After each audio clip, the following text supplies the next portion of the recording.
সালাম আলাইকুম শেখ। ওয়ালাইকুম আসসালাম রহমতুল্লাহ বরকাত।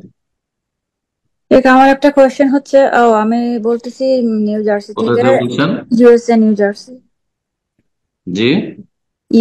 ইউএসএ নিউ জার্সি থেকে। ও আচ্ছা, বলেন। আপনি এর আগে প্রশ্ন করেছেন নাকি? না। আচ্ছা, ঠিক আছে, বলেন।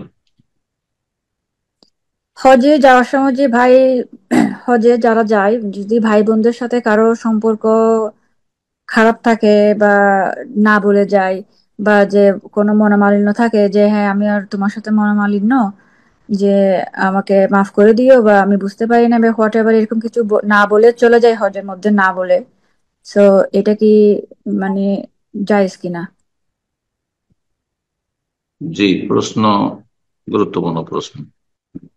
যারা হজে এসেছেন, আমল করতেছেন, গুরুত্বপূর্ণ একটা নয়, শুধু হজ নয়, এমনিও হজের চাইতে গুরুত্বপূর্ণ 5 ওয়াক্ত সালাত সালাত পড়ছেন, আর তারপরে সম্পর্ক খারাপ রেখেছেন, তাহলে এটা কি জায়েজ কিনা? যদি দেখা যায় যে আমি জালেম নই, যিনি হজে যাচ্ছেন জালেম না মজলুম, তার উপরে জুলুম করা হয়েছে, তার উপর অন্যায় করা হয়েছে, সেই জন্য সে মনোকষ্ট রেখেছে আর হজে চলে আসছে, তাহলে তার হজে অসুবিধা নেই। কিন্তু তারপরেও যদি সে তার সাথে সাক্ষাতের সুযোগ থাকে, দেখা সাক্ষাতের সুযোগ থাকে, আশেপাশে বসবাস করে, আত্মীয় স্বজন বিশেষ করে পাড়া প্রতিবেশী, তাহলে সালাম দোয়া করে আসবে।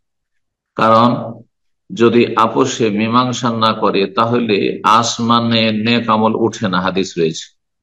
রব্বুল আলমিন বলেন, আনজেরু হাজাইনে, এই দুইজনকে, এই দুই পক্ষকে একটু সময় দাও, এই আমলগুলি নিচেই রাখো, আসমানে নিয়ে আসিও না। হাত্তা ইয়াস্তালেহা, তাদের মীমাংসা করার সুযোগ দাও, মীমাংসা করে নি, তারপরে আমল উপরে উন্নীত হবে। তো হাদিসটি খুব মারাত্মক হাদিস। কিন্তু যদি জালেম হয়, হজে যিনি আছেন তিনি অন্যায় করে এসেছেন, তিনি অত্যাচার করেছেন, বাড়াবাড়ি করে এসেছেন, সীমা লঙ্ঘন, তিনি সম্পর্ক খারাপ করেছেন, তার পক্ষ থেকে সীমা লঙ্ঘন ছিল, তাহলে তো আরো গুরুত্ব এই বিষয়টা। তাহলে যতক্ষণ পর্যন্ত ক্ষমা না নিবে, ততক্ষণ পর্যন্ত, হ্যাঁ, তার সালাত, তার সিয়াম, তার হজ, তার ওমরা, তার নেক আমল উপরে যাবে না। জি।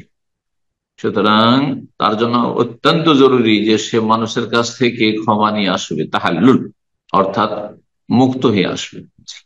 না হলে কিয়ামতের দিনে মারা গেলে নেকি দিয়ে পরিশোধ করতে হবে, না হলে অন্যের গুনহার বোঝা নিয়ে জাহান্নামে যেতে হবে। আল্লাহ বুঝার তৌফিক দান।